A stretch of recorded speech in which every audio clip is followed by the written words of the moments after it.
Hello everyone, आप लोग देख सकते हो मैं 50 मिनट टाइम फ्रेम का हूँ और मैं ट्रेडिंग व्यू पर हूँ। ओके, तो मैंने जैसे सिलेक्ट बार पर क्लिक करा तो एक काट गया।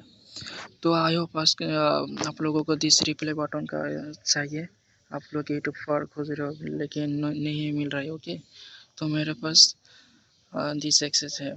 तो मैंने ये कहना चाहता हूँ जिसको दिस एक्सेस चाहिए वो मेरा टेलीग्राम पर मैसेज करना। मैं पहले आप लोगों को दिस एक्सेस प्रोवाइड करूँगी, फिर आप लोग पेमेंट कर सकते हो। मेरे आप लोग सोच भी नहीं सकते हो मैं इतना लो प्राइस में रखूँगा। ओके, तो आप लोगों को मैं ट्रेडिंग व्यू का प्रीमियम एक्सेस दे दूँगी। जितना लो प्राइस में देंगे आप लोग सोच भी नहीं सकते हो। मैंने पहले आप लोगों को ट्रेडिंग व्यू का एक्सेस प्रोवाइड करूँगी, फिर आप लोग पेमेंट करना।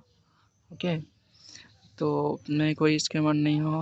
आप लोग मेरे टेलीग्राम पर मैसेज कर सकते हो जिसको दिस ट्रेडिंग व्यू पर रिप्लाई बटन चाहिए। ओके, जब मैं ट्रेडिंग व्यू पर तो आप लोग बहुत सारी चीज़ यूज़ करते हो, इंडिकेटर बहुत सारी चीज़ ऐड कर सकते हो। ओके, मैं नहीं देख रहा हूँ। ओके, तो आप लोग थोड़ा समझ गया। आप लोग को जिस प्लान में प्रोवाइड करूँगी वो है ट्रेडिंग व्यू का प्रीमियम एक्सेस। तो जल्दी जल्दी मैसेज करना। Okay, bye.